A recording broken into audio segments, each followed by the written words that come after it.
Saludos amigos radioyentes y aquí presentes en la concha acústica del campo de Marte en Lima, Perú.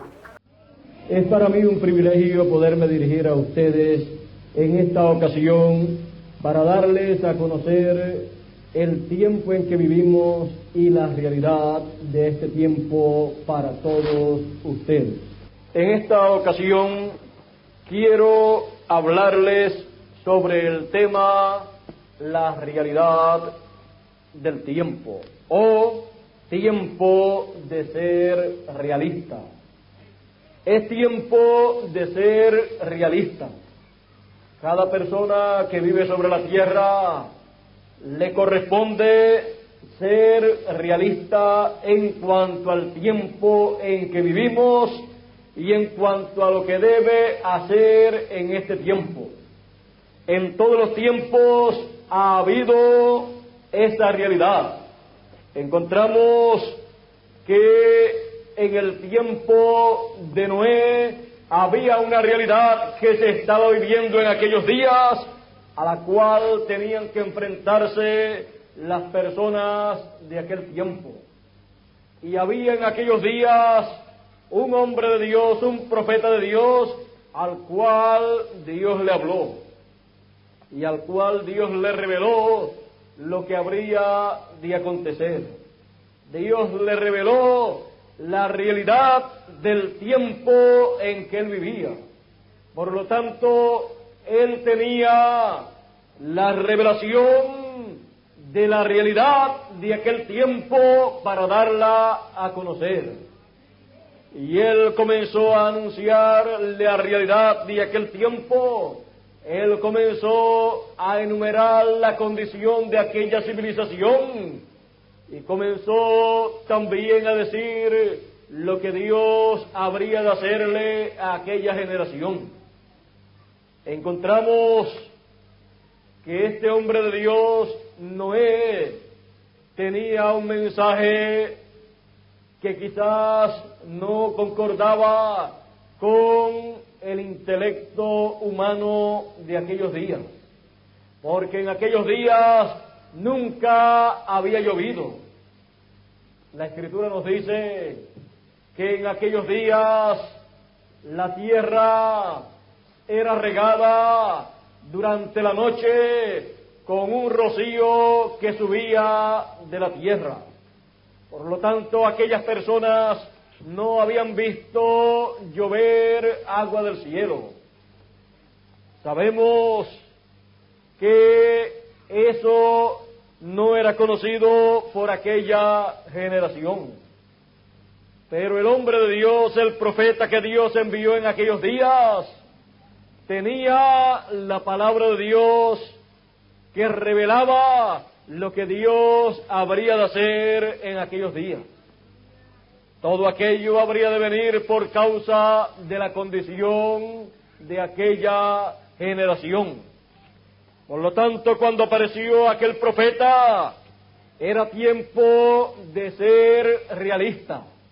Toda persona tenía que ser realista, escuchar lo que aquel hombre de Dios decía, y entonces asumir la responsabilidad que delante de Dios tenía cada persona.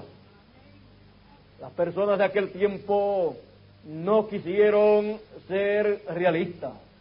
Pensaron que lo que el profeta Noé decía nunca se habría de cumplir. Pero encontramos a través de la historia de aquella generación que lo que Noé dijo se cumplió. Noé en su tiempo fue un hombre realista. Y él, anunciándole a todo el mundo lo que habría de acontecer y cómo estaban las cosas ante la presencia de Dios, encontró que su familia creyó su mensaje. Y juntamente con Noé colaboraron en la construcción del arca y entraron al arca y se salvaron 8 personas de aquella generación, la cual generación no quiso ser realista en su tiempo. Había llegado el tiempo de ser realista y no quisieron enfrentarse a la realidad. Las personas, cuando no quieren enfrentarse a la realidad del tiempo en que viven, vienen a ser personas ignorantes, vienen a ser personas que no están al tanto de las cosas en el plan de Dios, que no saben ni qué hora es en el reloj de Dios. Podemos ver que aquella generación no sabía ni la hora ni el tiempo en que estaban viviendo. Jesús de Nazaret nos dijo de aquella generación que fue una generación que no conoció hasta que vino el diluvio y los destruyó a todos.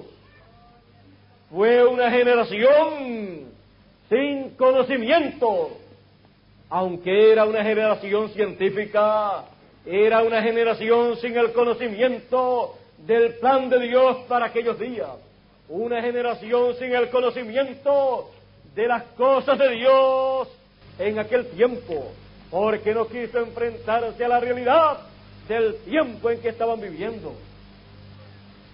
Y vino el diluvio y los destruyó a todos. Vino el juicio de Dios. En aquellos días de Noé se estaba viviendo en el tiempo en que el juicio de Dios habría de descender sobre la tierra. Pero como siempre Dios ha dicho que no hace nada sin que primeramente lo revele a sus siervos, sus profetas, le reveló a su siervo, el profeta Noé, lo que él habría de hacer. Y lo que Dios habría de hacer en esos días sería raer de la tierra a todo ser viviente. Había llegado el tiempo del juicio divino. Había llegado el tiempo de enfrentarse a la realidad del plan divino. Pero sabemos que solamente 8 personas se enfrentaron a la realidad. Y los que se enfrentaron a la realidad vieron la manera de escapar del juicio divino y escaparon. Luego encontramos otra generación que no quiso enfrentarse a la realidad de su tiempo. Fue la generación o los pueblos o ciudades de Sodoma y Gomorra. Los habitantes de esas ciudades no quisieron enfrentarse a la realidad del tiempo que estaban viviendo. Para aquellas ciudades había llegado el tiempo de juicio y era una realidad, pero no quisieron enfrentarse a esa realidad, aunque fueron habitados. La Escritura nos dice que habían estado con Abraham 3 ángeles. Esos 3 ángeles eran el arcángel Gabriel, el arcángel Miguel y el Señor. Por eso delante de uno de ellos, Abraham, el patriarca y profeta, se postró, le adoró y le dijo: mi Señor. Delante de uno de ellos, delante de Elohim, delante del Señor.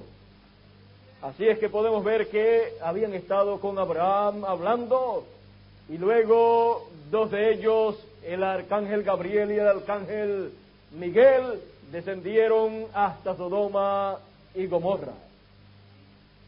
Y encontramos que allí llegaron a la ciudad, querían quedarse aquella noche en la plaza, pero Lot, el sobrino de Abraham, los invitó a entrar a su casa. Encontramos que estando en la casa de Lot, estos 2 arcángeles, los ciudadanos de Sodoma quisieron conocer a estos visitantes y quisieron que Lot los sacase fuera. Encontramos que ellos querían conocerlos, pero ellos tenían una mente malvada y un plan malvado para llevar a cabo con relación a estos ángeles. Pero no fue posible que ellos lograsen sus planes.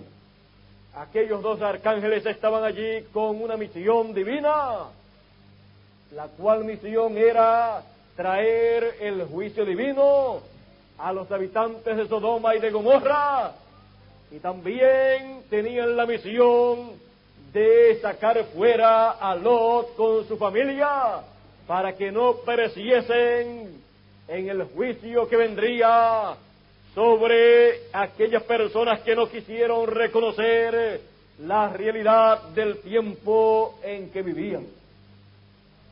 Por lo tanto, estos arcángeles lucharon con Lot, le dieron prisa para que saliese con su familia de Sodoma y de Gomorra. Luego encontramos que por otro lado todavía Dios se encuentra con Abraham.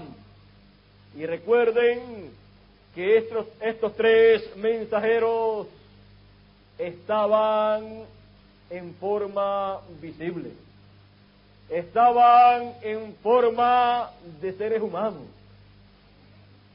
Encontramos que el Señor Elohim todavía estaba hablando con Abraham allá en la cima de la montaña en donde vivía Abraham. Y estaban ellos mirando hacia abajo, hacia Sodoma y Gomorra. Encontramos que Elohim, el Señor, dice: encubriré yo a Abraham, mi siervo, mi amigo, lo que yo he de hacer. No. Y entonces comenzó a declararle la causa, el motivo de su visita con estos dos arcángeles a esta tierra en forma de persona.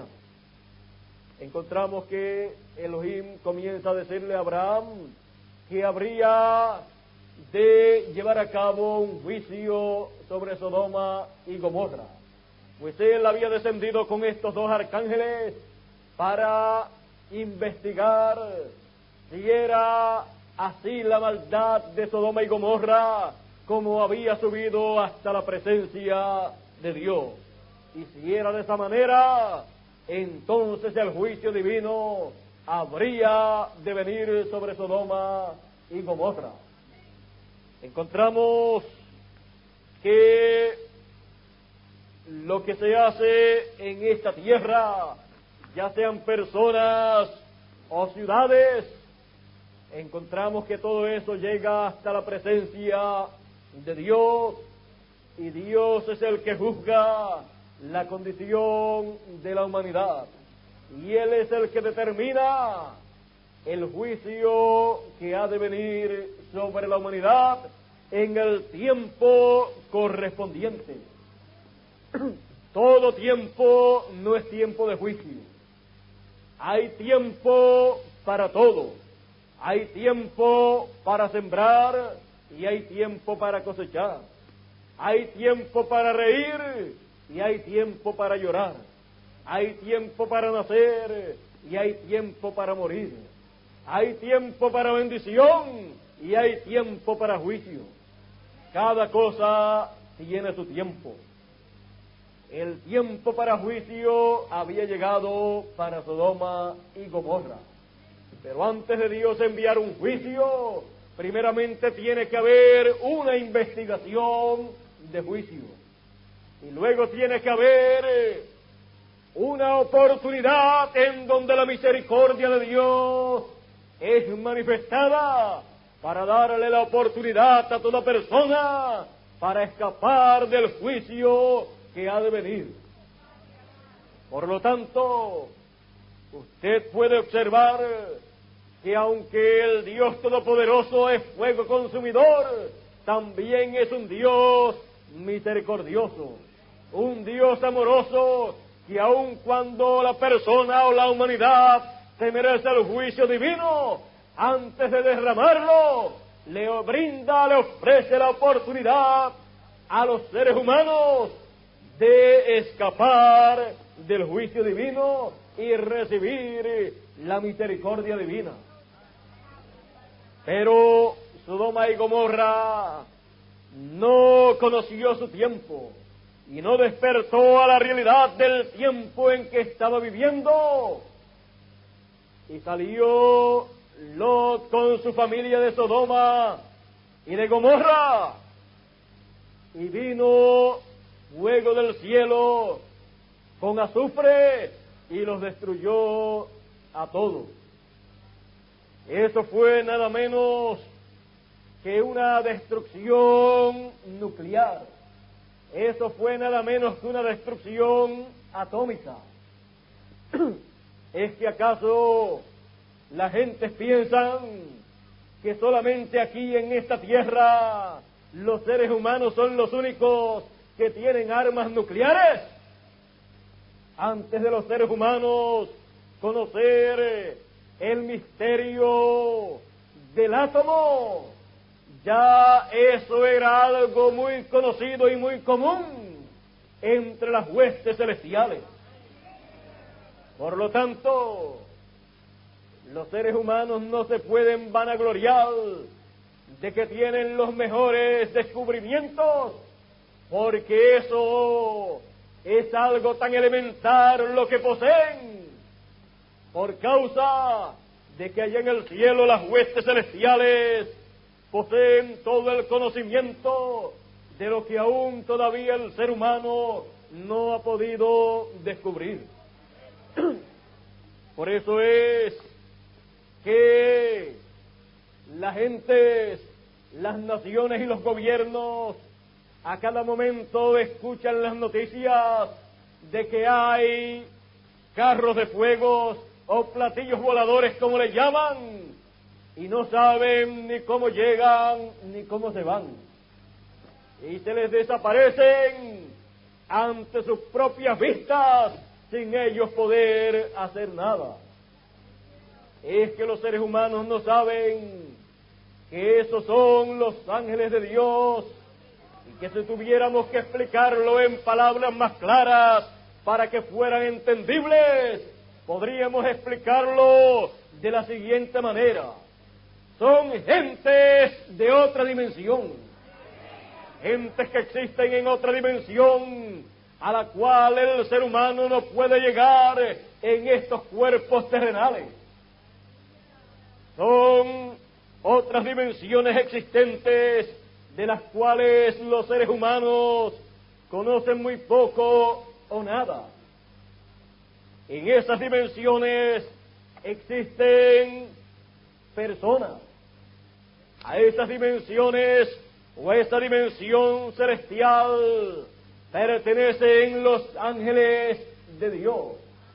Y cuando decimos los ángeles de Dios, queremos hacer claro que son seres así como existen seres en esta tierra. Hay otra civilización. Hay otra civilización en otras dimensiones, las cuales están más avanzadas que la civilización terrenal. Encontramos que a esa civilización que le llamamos la civilización de ángeles son a las que pertenecen el arcángel Miguel y el arcángel Gabriel. Ellos son allí los principales en ese reino y en ese ejército. Encontramos a través de la historia bíblica que esta civilización dirigida por estos arcángeles vinieron a tomar parte activa en esta tierra en muchas ocasiones, y ellos están vigilando las actividades que se llevan a cabo en este planeta Tierra. El ser humano piensa que todo lo que hay sobre la Tierra le pertenece, Pero el ser humano, en cuanto a su cuerpo terrenal, es muy joven. No tiene tantos siglos de años, o no tiene tantos años sobre la tierra, en cuanto a su cuerpo terrenal. Por lo tanto, tenemos que comprender que antes del ser humano existir sobre esta tierra en un cuerpo terrenal, ya existían estas huestes celestiales llamadas ángeles, las cuales están bien ordenadas y comandadas por Gabriel y Miguel. Vimos que tomaron parte allá en el tiempo del pueblo de Israel cuando estaba saliendo de Egipto. Vemos allí la parte activa que tomaron. Por eso fue que el pueblo de Israel pudo tener la victoria que tuvo en contra de todos sus enemigos. Encontramos también que la Escritura nos dice que la ley le fue dada al pueblo de Israel en el monte Sinaí por comisión de ángeles.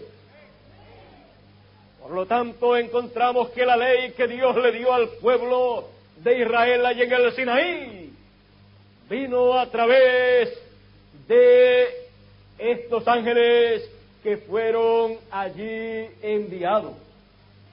Así es que podemos ver en la historia bíblica la trayectoria de estas huestes celestiales o de esta civilización que pertenece a otra dimensión y que ha estado muy pendiente con relación a las actividades que se llevan a cabo en esta tierra desde que el hombre fue colocado en el huerto del Edén.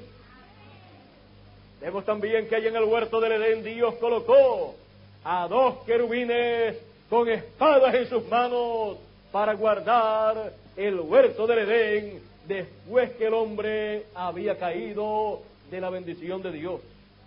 Así es que podemos ver claramente que esta tierra está vigilada por un mundo invisible.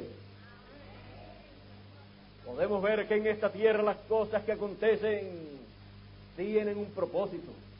Podemos ver allá también en el libro del profeta Daniel que venía el arcángel Gabriel en muchas ocasiones para hablar con su profeta Daniel y para mostrarle las cosas que habrían de acontecer en el futuro hasta este tiempo final. Encontramos que en una ocasión le dice el arcángel Gabriel a Daniel: desde que la palabra salió de tu boca, tu oración fue escuchada. Y le fue dicho también a Daniel: Daniel, tú eres muy amado. ¿Muy amado dónde? En el cielo, en esa otra dimensión.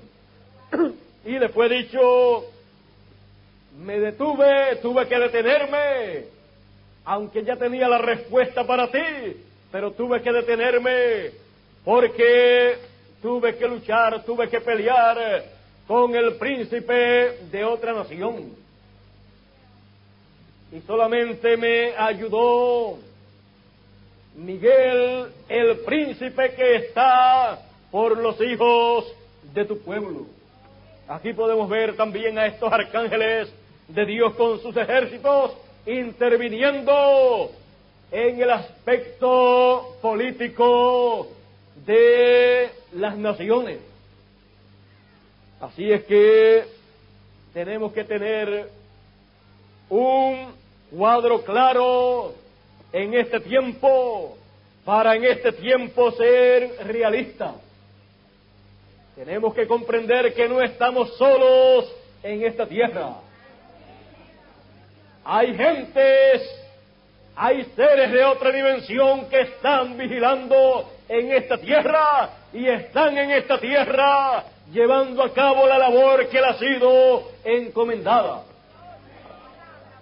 Por lo tanto, es tiempo de ser realistas. el profeta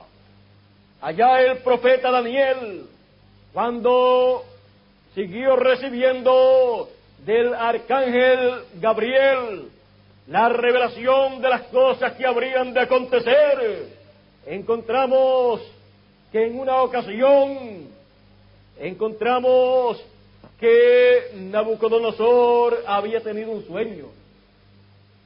Nabucodonosor se había acostado o estaba en la cama, ustedes saben, meditando, pensando en las cosas que serían en el futuro y qué cosas acontecerían en el reino terrenal.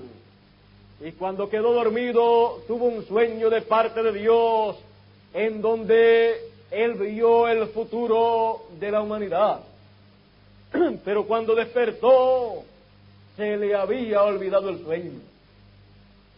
Eso es lo que muchas veces pasa con algunas personas que tienen unos sueños muy hermosos, pero que cuando despiertan se le ha olvidado el sueño y desean recordarlo, pero no lo pueden recordar.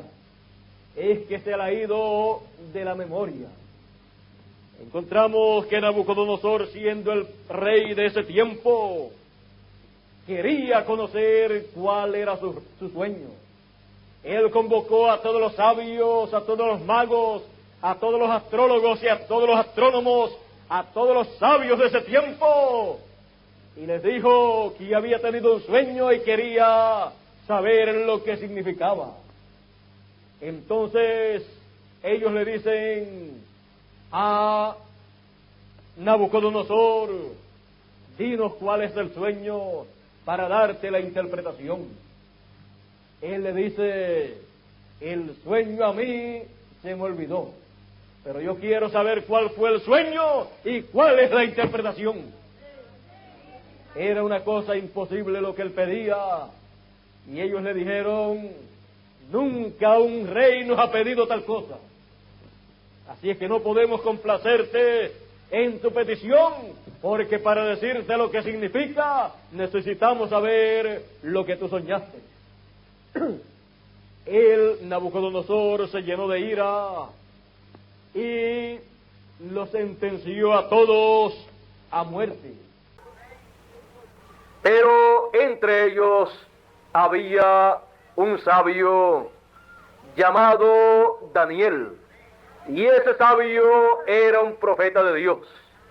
Era un hebreo que había venido en el tiempo del cautiverio y estaba en medio del pueblo y del reino de Nabucodonosor. Entonces, cuando Daniel supo lo que estaba aconteciendo y cuál era la sentencia, él sabía que también él habría de morir juntamente con sus compañeros, y él entonces le pidió al rey que le diese tiempo para él ir delante de Dios, el cual podía darle a conocer cuál era su sueño y cuál era la interpretación, por cuanto el que le dio el sueño a Nabucodonosor tenía que dárselo a Daniel también, porque Daniel era el profeta que Dios había colocado en medio de ese reino. Porque no hace nada el Señor sin que antes revele su secreto a sus siervos, los profetas. Por lo tanto, Dios habría de hacer algo, y se lo mostró a Nabucodonosor en aquel sueño, pero no sabía lo que significaba y aún se le había olvidado el sueño. Pero allí estaba Daniel. Él fue delante de Dios juntamente con sus compañeros. Dios le mostró el sueño y también la interpretación. Luego Daniel fue delante del rey y le hizo saber cuál era el sueño y cuál era la interpretación. El sueño era muy significativo porque él había visto una estatua con su cabeza de oro, sus pechos y sus brazos de plata, su vientre y sus muslos de bronce, sus piernas de hierro y sus pies de hierro y de barro. Para cualquier persona común y corriente, eso es un sueño que quizás no significa mucho, pero para una persona como Nabucodonosor, que sabía que el Dios del cielo es el que gobierna el futuro de la humanidad, él sabía que Dios le estaba mostrando algo. Él creía en las cosas espirituales. Él sabía que había otro mundo. Él sabía que había otra civilización. Él sabía que había otra dimensión donde habitaban gentes. Por lo tanto, él sabía que aquello era una comunicación del Dios Todopoderoso a Nabucodonosor para darle a conocer cuál sería el futuro de la humanidad, el futuro del reino de los gentiles. Entonces Daniel le dice: eso que vistes, también Dios me dio la interpretación. El sueño es verdadero y también la interpretación. Por lo tanto, la cabeza de oro eres tú. Entonces el reino babilónico, dirigido por Nabucodonosor, era la cabeza de oro. Luego del reino de Nabucodonosor, los pechos o el pecho y los brazos de plata, era otro reino o otro imperio que se levantaría después del imperio de Nabucodonosor, el cual sería en calidad, sería inferior, porque la plata es inferior al oro. Luego encontramos que ese reino fue el reino babilónico. El reino babilónico fue el primero, pero luego el segundo fue el reino medo-persa, el cual fue mostrado por el pecho y los brazos de plata. Luego de ese segundo imperio mundial, el tercero fue el reino o imperio de Grecia, dirigido por Alejandro el Grande. Eso fue mostrado con el vientre y los muslos de bronce. Luego el cuarto imperio es el imperio romano, el cual está tipificado en las piernas y los pies de hierro. Por lo tanto, las piernas de hierro representaron el imperio romano, el cuarto imperio. Y los pies, siendo de hierro y de barro, representa que el mismo cuarto imperio romano, en el fin del tiempo, será el imperio mundial que gobernará a este mundo, y será el imperio que tendrá un emperador, un rey mundial para gobernar. Y en ese tiempo es el tiempo en que el fin del reino de los gentiles ha llegado. Ahora quiero que observen una cosa. El imperio romano tiene dos etapas muy importantes. La primera etapa fueron las piernas de hierro. Las piernas de hierro estaban en plena acción en el tiempo en que apareció el Señor en su primera venida. Y fue el imperio de las piernas de hierro el que crucificó al Señor en su primera venida. Por lo tanto, es ese imperio el que es culpable de la sangre del justo Jesús. Ellos, a petición del pueblo hebreo, lo crucificaron. Al pueblo hebreo Dios le ha pedido cuenta también por la muerte del justo Jesús. Y encontramos que el pueblo hebreo estuvo siendo masacrado, estuvo siendo perseguido, estuvo siendo destruido a través de muchas generaciones, a través de muchos siglos. En el tiempo de Hitler de Mussolini, de Stalin y de un sinnúmero de dictadores que se rebelaron en contra del pueblo hebreo, y quizás ellos, sin saber por qué, estaban cumpliendo lo que el mismo pueblo hebreo pidió. El pueblo hebreo dijo: su sangre sea sobre nosotros. Así fue cumplido eso que ellos dijeron. La sangre de Jesús fue demandada de ellos, y por eso ellos tuvieron que estar muriendo, masacrados, asesinados por estos dictadores que hicieron tales cosas. El pueblo hebreo todavía no comprende por lo cual ha pasado, ni por qué ha pasado por esas grandes persecuciones. Pero eso ha sido que Dios demandó de su mano la sangre de Jesús por haber pedido su muerte. Pero falta que Dios demande la sangre de Jesús el justo del Imperio Romano. En la etapa de las piernas de hierro, el Imperio Romano crucificó a Jesús. Y en la etapa de los pies de hierro y de barro, Dios demanda la sangre de Jesús del cuarto imperio, del Imperio Romano.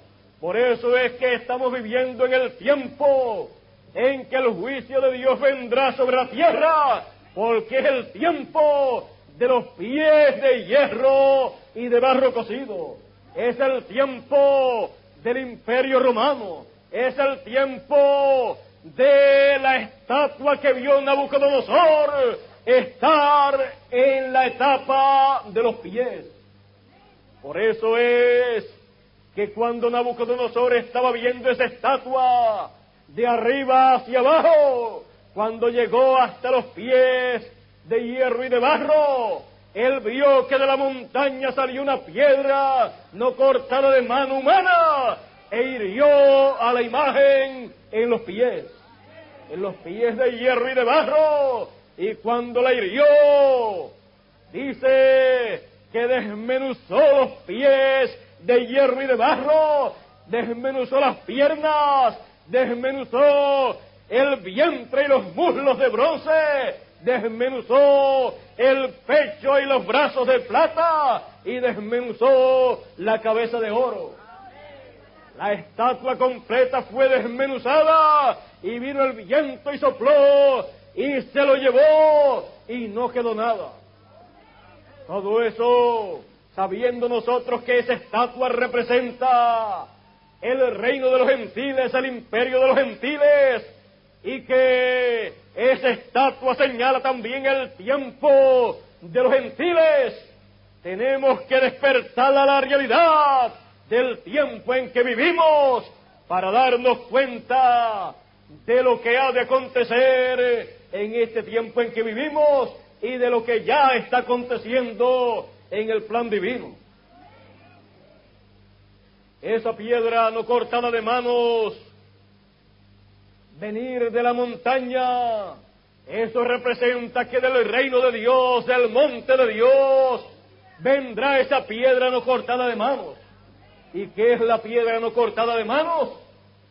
La piedra no cortada de manos es la piedra que los edificadores desecharon.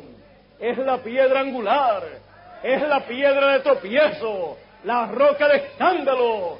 Es el Señor en su segunda venida. Él en su primera venida era la piedra, y en su segunda venida Él sigue siendo la piedra no cortada de manos.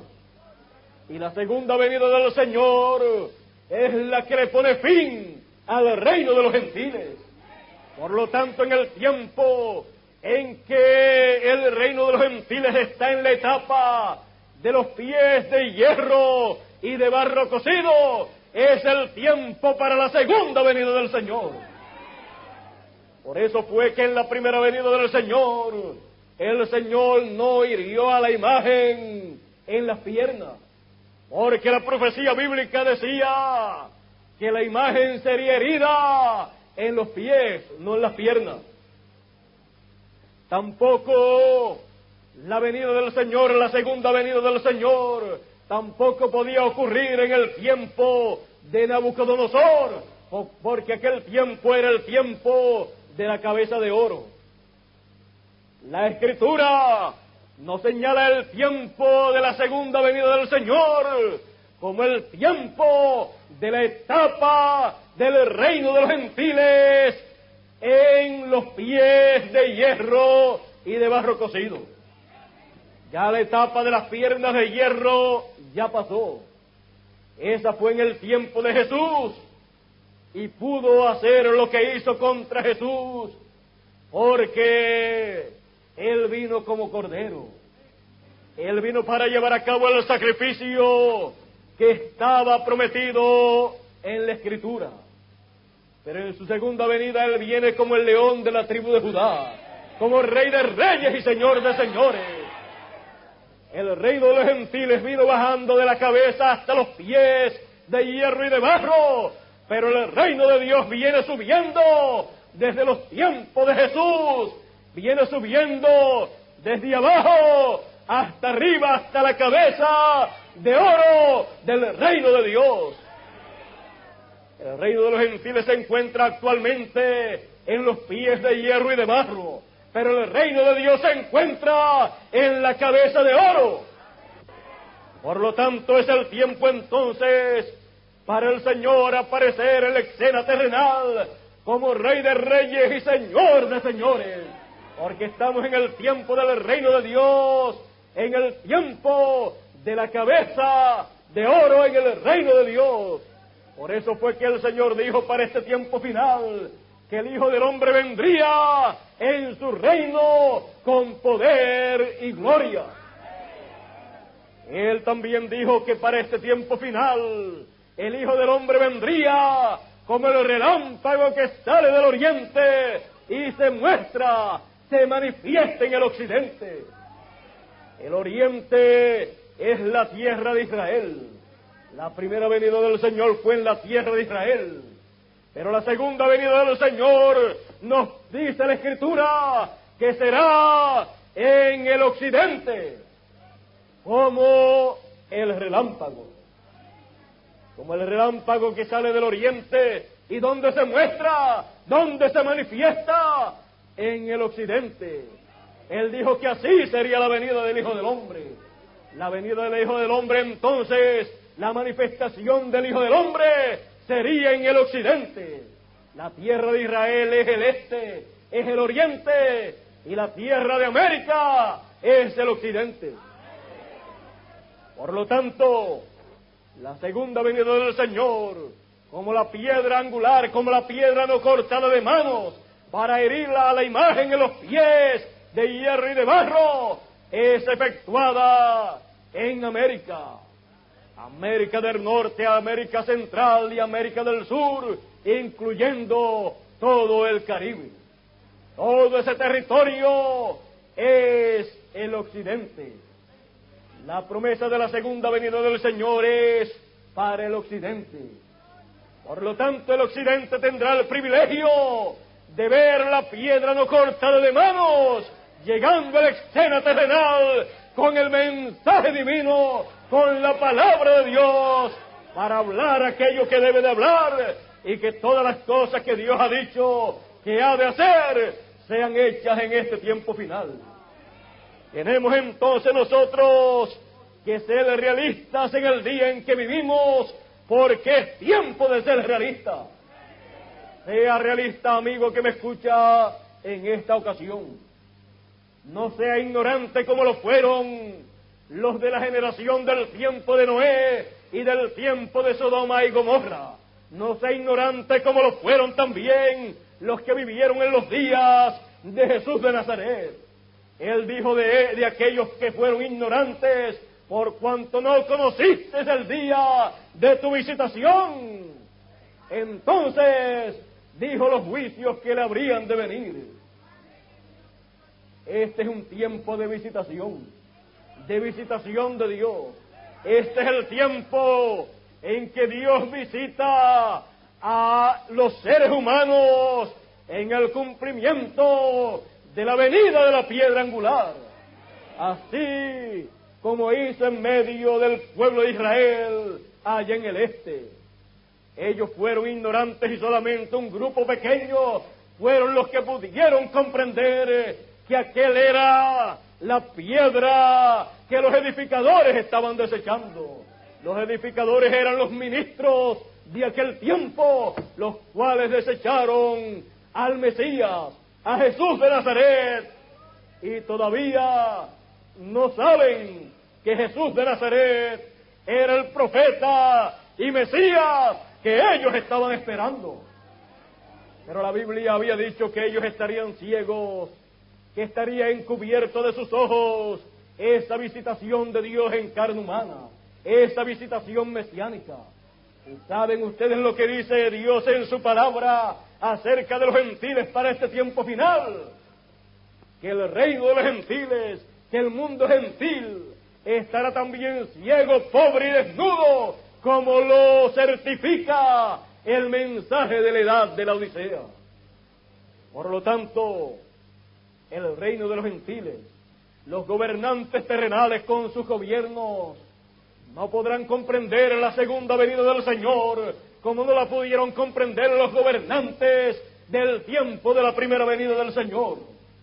Pero siempre habrán personas como las hubieron en aquel tiempo que creyeron en la primera venida del Señor. También habrán personas en este tiempo que podrán ver la segunda venida del Señor. Podrán ver la piedra no cortada de manos llegando a la escena en su segunda venida, y podrán reconocerlo por la clase de mensaje que Él ha de traer, porque Él estará anunciando el día de venganza del Dios nuestro, porque eso Él no lo podía anunciar en su primera venida. Por eso fue que se detuvo cuando estaba leyendo al profeta Isaías en el capítulo 61, porque Él tenía que leer en aquella ocasión hasta ese lugar.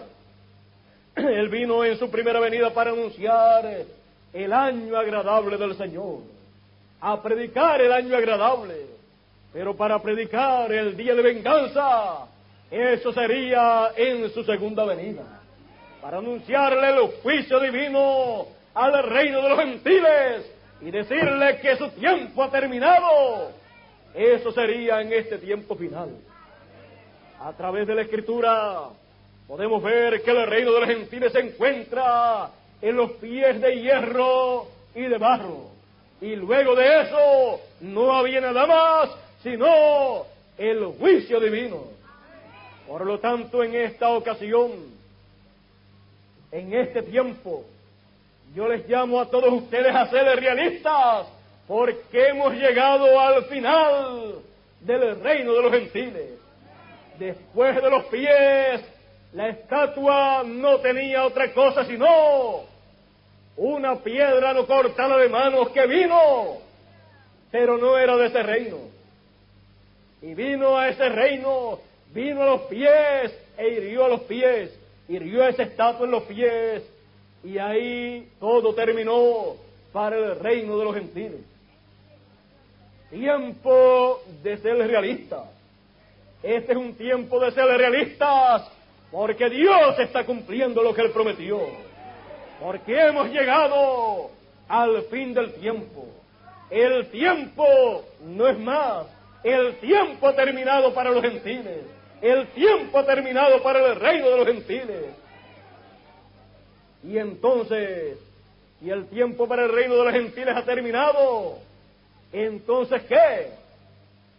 Entonces es tiempo para el reino de Dios. El tiempo para el reino de Dios ha llegado. El reino de Dios entre vosotros está. Cuando Daniel vio aquella piedra y Nabucodonosor también, él dijo que aquella piedra, cuando vino, se convirtió luego en un grande monte y llenó toda la tierra.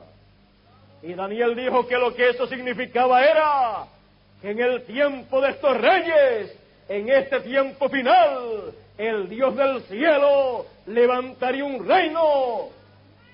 ¿Un reino qué? Un reino eterno. Un reino que no sería destruido. un reino que no sería dejado para otro pueblo. ¿Y cómo vino ese reino? El Señor dijo que el Hijo del Hombre vendría en su reino, con poder y gloria.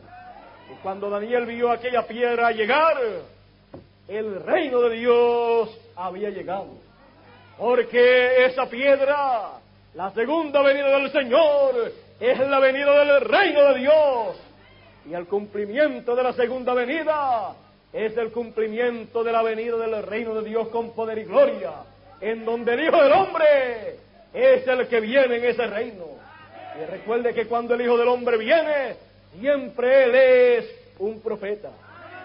Cuando Él estuvo sobre la tierra en su primera venida, Él era un profeta, porque Moisés dijo: profeta como yo os levantará el Señor de entre vuestros hermanos.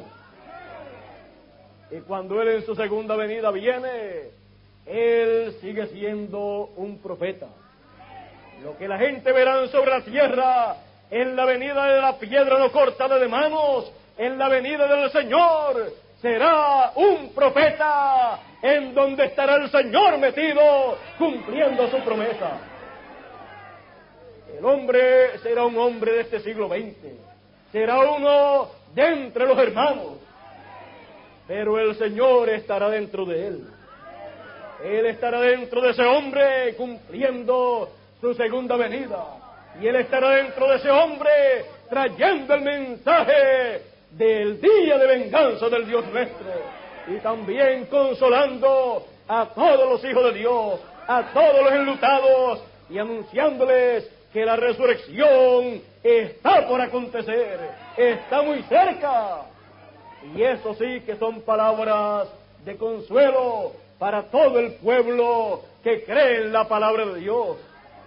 Y no hay acepción de persona, no importa su denominación, no importa su secta religiosa, no importa su religión.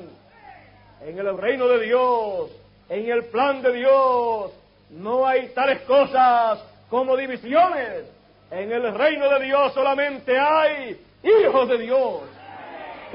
No trate usted de colocar alguna secta o alguna denominación para separarse de sus demás hermanos. Todos los hijos de Dios son hermanos, sin importar a qué iglesia o a qué secta ellos asistan. Y el mensaje del Señor en su segunda venida es para todos los hijos de Dios, y es para todo pueblo, toda nación y toda lengua, porque es un mensaje final de Dios. Y en ese mensaje final de Dios, Él le ofrece la oportunidad a todo ser humano de tomar del agua de la vida gratuitamente, porque esa es la misericordia de Dios manifestada. Y antes que el juicio caiga sobre la humanidad, Dios le da la oportunidad a toda persona de venir y tomar de la fuente del agua de la vida gratuitamente. Él se identifica también como el Alfa y Omega. Él se identifica como la raíz y linaje de David. Él se identifica como la estrella de la mañana resplandeciendo. Él se identifica como el Señor en su segunda venida. Por lo tanto, es tiempo de ser realista. Sea realista usted, para que no le suceda como le sucedió a las personas que no quisieron enfrentarse a la realidad en el tiempo de Noé, en el tiempo de Lot, en el tiempo de Jesús. Y en este tiempo, si usted no se enfrenta a la realidad, será también uno de los ignorantes, como lo fueron los ignorantes de otros tiempos. No sea usted ignorante, sea usted de los sabios y entendidos, que dice la Biblia, que entenderán en este tiempo final. Porque Daniel dijo que los entendidos entenderían en este tiempo final. Enfréntese a la realidad de este tiempo, porque es tiempo de ser realista. Dios les bendiga a cada uno, amigos radioyentes y aquí presentes en esta concha acústica. Y, como les dije en el mensaje, es tiempo de ser realista. sea usted una persona realista. Dejo con ustedes al misionero internacional Miguel Bermúdez Marín en la conclusión de esta actividad de esta noche y mañana continuaremos.